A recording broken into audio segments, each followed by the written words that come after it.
ইসরায়েলের কঠোর ডানপন্থী মন্ত্রীরা গাজায় মার্কিন প্রেসিডেন্ট ডোনাল্ড ট্রাম্পের প্রস্তাবিত যুদ্ধবিরতির পরিকল্পনার তীব্র সমালোচনা করেছেন। তারা হুঁশিয়ারি দিয়েছেন, প্রধানমন্ত্রী বেনিয়ামিন নেতানিয়াহু এই প্রস্তাবে রাজি হলে সরকার ভেঙে দিতে পারেন। লেবাননের সম্প্রচার মাধ্যম আল মায়েদিন সহ আন্তর্জাতিক গণমাধ্যমগুলোর প্রতিবেদনে এমন তথ্য উঠে এসেছে।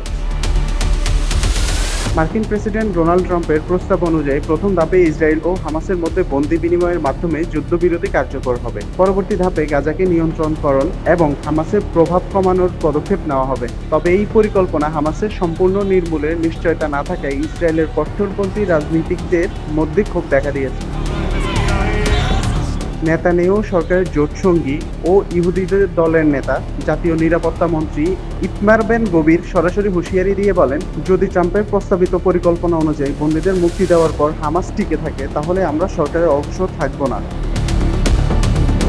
তিনি আরও জানান, সম্প্রতি পরিস্থিতি বিবেচনায় তার দল ইতিমধ্যে প্রধানমন্ত্রীকে জানিয়েছেন হামাসকে সম্পূর্ণরূপে নির্মূল না করা পর্যন্ত কোনো সমঝোতা মেনে নেওয়া হবে না।